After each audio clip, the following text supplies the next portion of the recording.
अस्सलाम वालेकुम स्टूडेंट्स, हम बेटा चैप्टर नंबर 1 पढ़ रहे थे बायोडाइवर्सिटी एंड क्लासिफिकेशन। आज हम इस न्यू वीडियो में नया लेक्चर स्टार्ट करें हैं बायोडाइवर्सिटी। बायोडाइवर्सिटी क्या चीज़ है? तो बायोडाइवर्सिटी जो है वो बेटा दो लफ्ज़ों से मिलके बना हुआ है, बायो और डाइवर्सिटी। बायो का मतलब होता है लाइफ और डाइवर्सिटी का मतलब होता है वेराइटी।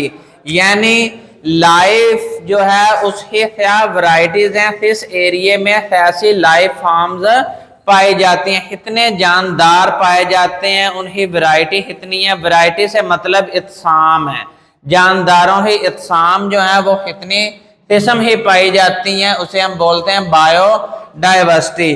बायोडाइवर्सिटी जो है ये एक टर्म बायोलॉजिकल डाइवर्सिटी से डिराइव्ड है, बायोलॉजिकल डाइवर्सिटी से डिराइव्ड है। अगर हम डेफिनेशन करें बायोडाइवर्सिटी ही तो वो है variety of life form present in ecosystem, gene and species.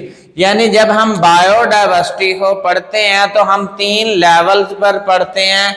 वो लेवल है इकोसिस्टम, जीन और स्पीशीज। इन तीन लेवल पर हम बायोडाइवर्सिटी को जांचते हैं। इकोसिस्टम क्या चीज है? इकोसिस्टम से मराद है interaction of living organism with their physical environment. इसका क्या मतलब है? जब एक जानदार जो है वो अपने बेजान माहौल के साथ राबते में आता है तो इसे हम बोलते हैं ecosystem. Interaction of living organism with their physical environment. अब माहौल जो होता है उसके दो हिस्से हैं, एक जानदार हिस्सा है, दूसरा बेजान हिस्सा है। जानदार हिस्से को हम बोलते हैं बायोटिक कंपोनेंट और बेजान हिस्से को बोलते हैं ए बायोटिक कंपोनेंट। बायोटिक कंपोनेंट में तमाम जानदार चीजें आ जाती हैं, मसलन इंसान है, जानवर हैं, पौधे हैं, बैक्टीरिया, फंजाई, एल्गी, जो जानदार हैं, जो सेल से मिलके बने हुए हैं। बेजान चीजों में वो चीजें आ जाती हैं जिन्हें अंदर जो है वो जान नहीं पाई जाती, मसलन एयर है, हवा, टेम्परेचर, वाटर। तो जब एक जानदार जो है वो इन बेजान चीजों से राबते में आ जाता है तो हम मजमूई तौर पर उसे बोलते हैं एक इकोसिस्टम जो है वो वजूद में आ चुका है। अब नीच, अब ये जो नीच होता है, नीच से मराद ये है कि वो ऑर्गेनिज्म, वो जानदार जिस इकोसिस्टम के अंदर रह रहा है उसमें उस जानदार का क्या रोल है, क्या किरदार है, वो उस इकोसिस्टम को मेंटेन करने के लिए क्या किरदार वहां पर सरंजाम दे रहा है। रोल और फंक्शन ऑफ एन ऑर्गेनिज्म और स्पीशीज विद एन इकोसिस्टम। अब ये किरदार एक जानदार का भी हो सकता है, उस पूरी स्पीशीज का भी हो सकता है। यानी वो स्पीशीज उस इकोसिस्टम को बरकरार रखने में क्या रोल प्ले कर रही है, इसे हम बोलते हैं नीश। और ये हर जानदार, हर स्पीशीज का डिफरेंट होता है। इसमें हम नीश के तौर पर उस जानदार ही तीन चीजों को देखते हैं। हैबिटेट, हैबिटेट से मराद वो जानदार कहाँ पे रहता है? वो पानी में रहता है, वो ड्राई लैंड पे रहता है, वो किसी फॉरेस्ट में रहता है, वो ग्रास लैंड में रहता है। यानी उसका रहने के लिए वो जगह, जो जिस जगह वो रह रहा है वो कैसी है, हैबिटेट देखते हैं। फिर इकोसिस्टम है, अंदर जो एनर्जी फ्लो होती है, जो प्रोड्यूसर से प्राइमरी कंज्यूमर, प्राइमरी से सेकेंडरी कंज्यूमर, सेकेंडरी से टर्शरी कंज्यूमर, और फिर डीकंपोजर है पास, जो ये एनर्जी फ्लो है। उस एनर्जी फ्लो है अंदर उस जानदार का या उस स्पीशीज का क्या रोल है, ये भी हम स्टडी करते हैं नीश के अंडर। फिर उस जानदार ही या उस स्पीशीज है इंटरेक्शन भी देखते हैं विद अदर ऑर्गेनिज्म। यानी वो जानदार या उस स्पीशीज का दूसरी स्पीशीज के साथ या उस जानदार का दूसरे जानदार के साथ कैसा राबता है, उन्हें दरमियान में राबते है मोड क्या है। प्रीडेशन है, वो एक प्रीडेटर है, दूसरा प्रे है। सिम्बायोसिस है, वो एक दूसरे के साथ म्यूचुअलिज्म कॉमनसलिज्म के जरिए से रह रहे हैं, या फिर उन दोनों के दरमियान में कंपटीशंस है। तो ये सारी चीजें हम ऑर्गेनिज्म है नीच के अंडर जो है वो स्टडी करते हैं। अब इकोसिस्टम ही स्टडी जो है वो बायोलॉजी ही जो ब्रांच है इथोलॉजी है अंडर हम जो स्टडी करते हैं वो इथोलॉजी ही स्टडी करते हैं। इथोलॉजी के अंदर हम इकोसिस्टम ही स्टडी करते हैं। इकोसिस्टम से मुराद बायोटिक कंपोनेंट और ए बायोटिक कंपोनेंट के दरमियान में जो रिलेशनशिप है वो हम इथोलॉजी के अंडर स्टडी करते हैं। अब बायोडाइवर्सिटी असेसमेंट लेवल, जब किसी एरिया में किसी जगह पर जो जानदारों की इत्साम्स पाई जाती हैं, इत्साम जो हैं वो पाई जाती हैं, उन इत्साम ही जो असेसमेंट की जाती है, हम चेक करते हैं किस एरिया में कितनी इत्साम पाई जाती हैं जानदारों ही। तो वो लेवल जो है वो हम स्पीशीज लेवल पर भी चेक करते हैं, इस एरिया में कितनी स्पीशीज पाई जाती हैं। हम जेनेटिक लेवल पे भी चेक करते हैं, यानी ये जो स्पीशीज पाई जाती हैं इन्हें अंदर जो जीन्स पाए जाते हैं उनमें कितनी वेरिएबिलिटी है, यानी उनमें जीन्स है जो सीक्वेंस है वो कितना चेंज है, कितना ये एनवायरनमेंट को अडॉप्ट करने की सलाहियत रखते हैं। तीसरा हम इकोसिस्टम लेवल पर भी ये चेक करते हैं। तो नंबर 1 है स्पीशीज लेवल। स्पीशीज लेवल पर हम किसी भी एरिया में पहले आइडेंटिफाई करते हैं तो इस एरिया में कौन कौन सी जो है वो स्पीशीज पाई जाती है, फिर हम उसे काउंट करते हैं तो इस एरिया में जो हमने आइडेंटिफाई कर लिया स्पीशीज हैं वो नंबर के लिहाज से कितनी है, 2 हैं, 4 हैं, 6 हैं, 10 हैं, कितनी है। फिर एरिया हम स्पेसिफाई कर लेते हैं, यानी हमने इस एरिया में यानी इतना एरिया है, मिसाल के तौर पर हमारे घर में एक लॉन है, लॉन है अंदर हम ये चेक कर रहे हैं तो हमारे लॉन है अंदर कितनी डिफरेंट स्पीशीज पाई जाती हैं। अब वो हमारा एरिया जो है वो स्पेसिफाइड है, उसके बाद हम वहां पर आइडेंटिफाई भी करते हैं और काउंट, ये 2 चीजें हम स्पीशीज लेवल पे करते हैं, पहले काउंट और आइडेंटिफाई। इसमें हम number of species, relative abundance. अब रिलेटिव अबंडेंस का मतलब यहाँ पे रिलेटिव है लफ्ज आ जाए, वहां पर हम अबंडेंस जो है वो एक दूसरे के लिहाज से क्या करते हैं। मसलन मैंने आइडेंटिफाई किया यहाँ पे रोज प्लांट जो है वो 5 हैं और पीपल है जो प्लांट्स हैं वो भी 10 हैं। तो अब मैं कहूँगा जो पीपल है प्लांट है वो रिलेटिवली रोज प्लांट से ज्यादा है। तो इस तरह हम नंबर ऑफ स्पीशीज कितनी है, 2, रोज प्लांट, पीपल प्लांट। इसके अलावा रिलेटिव अबंडेंस यानी रोज प्लांट है निस्बत जो पीपल है प्लांट्स हैं वो ज्यादा है, ये रिलेटिव अबंडेंस है। डिस्ट्रीब्यूशन, ये इस एरिया में कितने स्क्वायर फीट पे इसके कितने पौधे मौजूद हैं, उनकी डिस्ट्रीब्यूशन यानी वो कहाँ पर मौजूद हैं उस लॉन है अंदर। तो ये तीनों चीजें जो हैं वो हम स्पीशीज लेवल पर चेक करते हैं। इसके बाद है genetic level, variety of genetic information यानी जीन है लेवल पर हम जाके जेनेटिक लेवल जो है वो स्टडी करते हैं। अब जीन जब चेंज आते हैं, जीन्स में चेंज आती है तो जीन में चेंज ऐसे आती है, जीन में चेंज ऐसे आती है क्रॉसिंग ओवर से। क्रॉसिंग ओवर से जब वैरायटी आती है, मियोसिस के दौरान जब क्रॉसिंग ओवर होती है तो होमोलॉगस क्रोमोसोम से अंदर जो है वो पोर्शन या सेगमेंट ऑफ क्रोमोसोम जो है वो चेंज हो जाते हैं।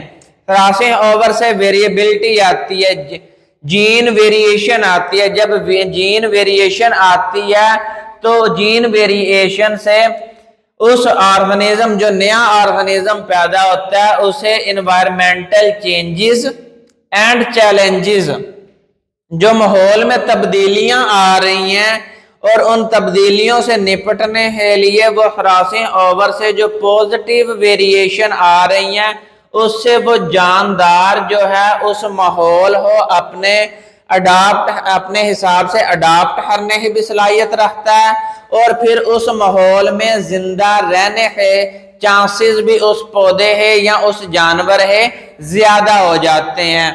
तो जेनेटिक वेरिएशन से अडेप्टेबिलिटी आती है। जब अडेप्टेबिलिटी आती है तो इन्वायरमेंटल चेंजेस को अडाप्ट करना आसान हो जाता है। जब हम इन्वायरमेंट में जो तब्दीलियां, माहौल में जो तब्दीलियां आती हैं, उन्हें अडाप्ट करने की सलाहियत अपने अंदर रखते हैं, तो फिर हमारी स्पीशीज का जो सर्वाइवल है वो ज्यादा हो जाता है, जिंदा रहने के चांसेस ज्यादा हो जाते हैं। इकोसिस्टम लेवल, अब जब बहुत बड़े लेवल पे आते हैं, जहां पर हम स्पीशीज से जेनेटिक लेवल से बड़े लेवल पे आते हैं इकोसिस्टम, तो वहां पर हम फिर पूरे इकोसिस्टम को अपना एरिया ऑफ स्टडी मानते हैं। एरिया ऑफ स्टडी में आ जाता है हैबिटेट, उसमें वेटलैंड, ग्रासलैंड, कोई ऐसा एरिया हो जहां पर ज्यादा घास पाई जाती हो, फॉरेस्ट, जंगल है, डेजर्ट यानी जहां पर रेत है, टीले हो, जहां पर कोई बायोडाइवर्सिटी ना पाई जाती हो, डेजर्ट इकोसिस्टम होता है।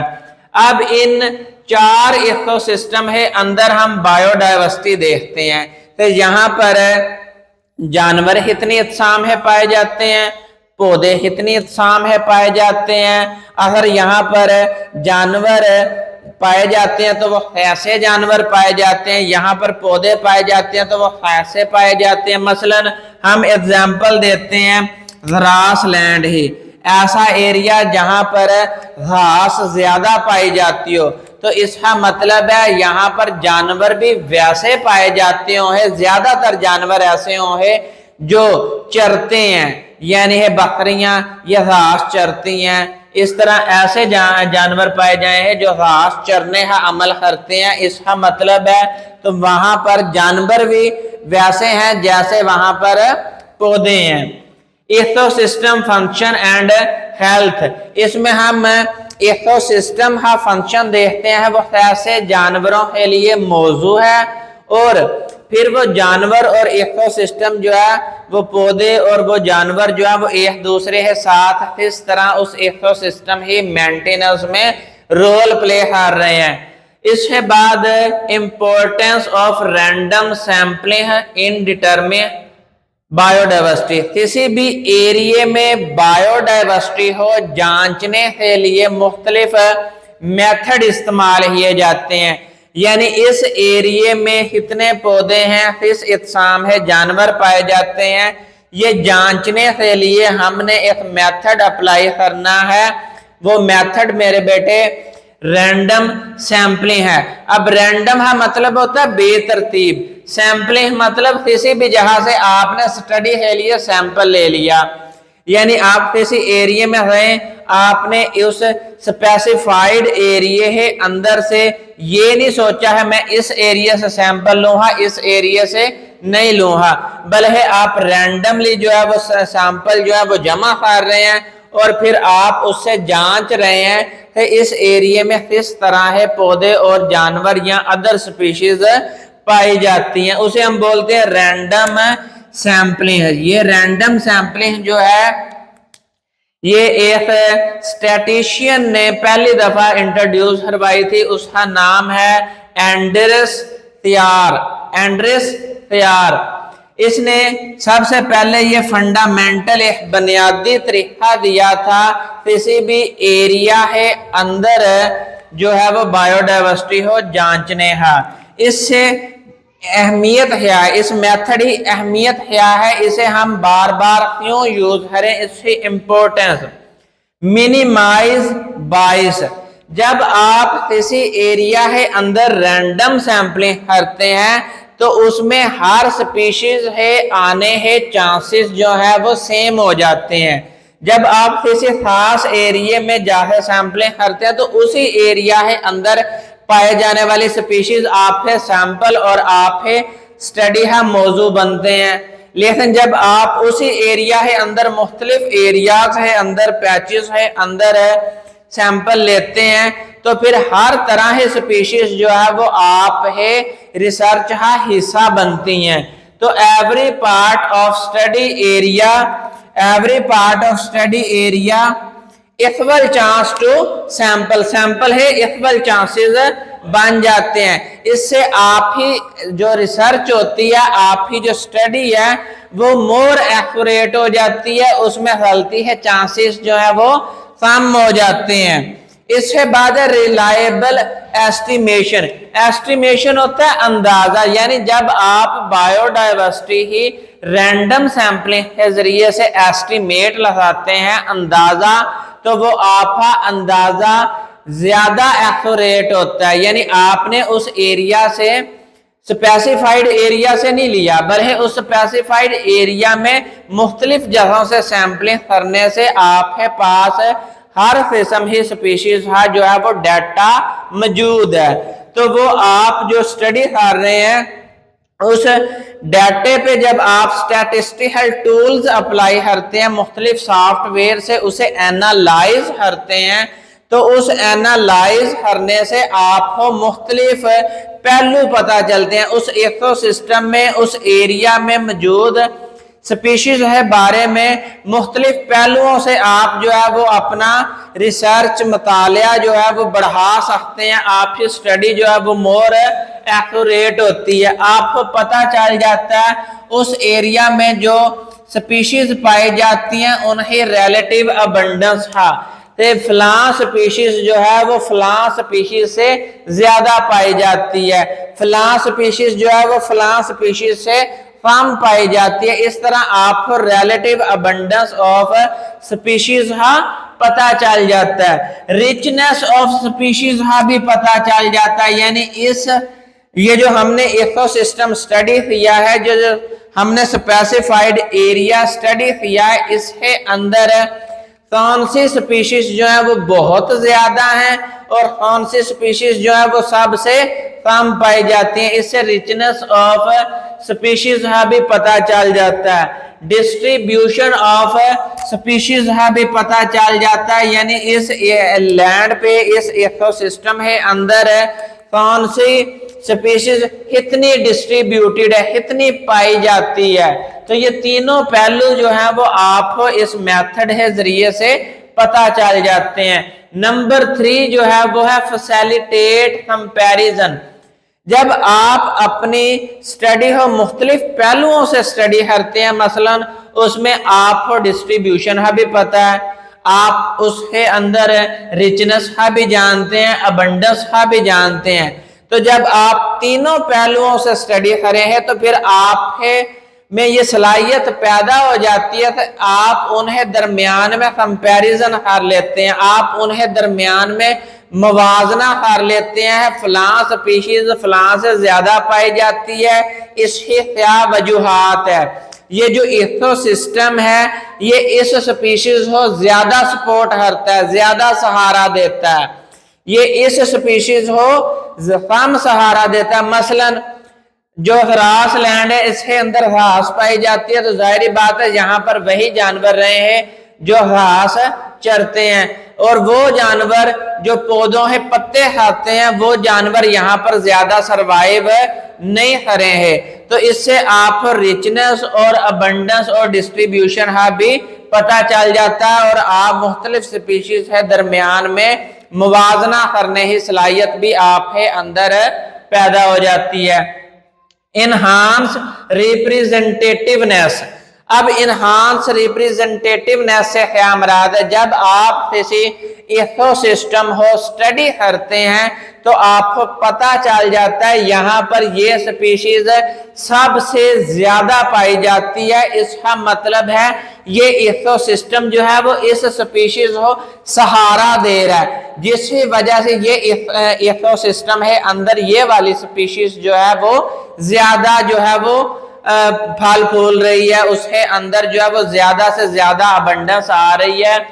तो बाय रैंडम सैंपलिंग है सैंपल रेप्रेजेंट इंटायर इकोसिस्टम, आपको उसके अंदर से एक ऐसी स्पीशीज मिल जाती है जो उस इकोसिस्टम को रिप्रेजेंट कर रही होती है। मसलन ग्रास लैंड में ग्रास जो है प्लांट तो नहीं है, ये हर्ब है, ग्रास ये पता चल जाता है तो ये ग्रास जो है इस इकोलैंड हो, इकोसिस्टम हो सपोर्ट कर रहा है, और फिर ये इकोसिस्टम ग्रेजिंग एनिमल हो सपोर्ट कर रहा है। तो ये असल में ये इस रैंडम सैम्पलिंग की जो मंजिल मकसूद होती है, जिस रैंडम सैम्पलिंग के जरिए से हम जिस मंजिल पे पहुंचना चाहते हैं वो पता चल जाती है। तो इस इकोसिस्टम का रिप्रेजेंटेटिव कौन सा स्पीशीज यहाँ पे मौजूद है।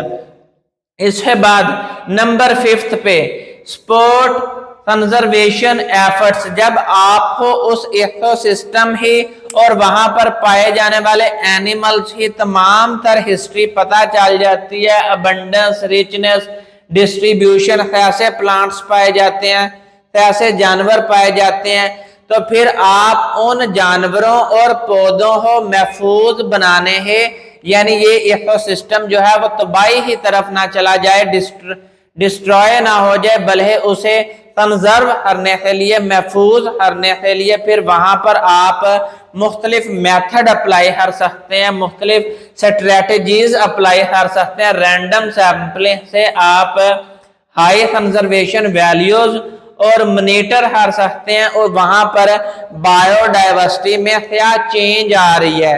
हमारा इकोसिस्टम जो पहले इस स्पीशीज को सहारा दे रहा था, अब ये इकोसिस्टम डिस्ट्रॉय तो नहीं हो रहा है, ये वाली जो स्पीशीज है ये अब कम हो रही है, पहले ये बहुत ज्यादा थी, अब ये कम हो रही है। तो फिर हम उस स्पीशीज को भी कंजर्व कर लेते हैं, और उस इकोसिस्टम ही मेंटेनेंस के लिए भी जो है वो मुख्तलिफ मेथड या मुख्तलिफ स्टेप्स जो है वो अपना सकते हैं। इसके अलावा types of random sampling, random sampling के अंदर सिंपल रैंडम सैम्पलिंग जो है, इसके अंदर हम किसी भी एरिया में चले जाते हैं और हम रैंडम सैम्पलिंग कर लेते हैं, इसे हम बोलते हैं सिंपल रैंडम सैम्पलिंग। जब है सिस्टमैटिक रैंडम सैम्पलिंग से मुराद, मैंने मिसाल के तौर पर अपने क्लास के अंदर सर्वे किया और मैंने सोचा कि आज मैं जो सबक सुनूंगा वो हर 5 बच्चे के बाद छठे बच्चे से सुनूंगा, 5 बच्चे छोड़ दूंगा, छठे बच्चे से सुनूंगा।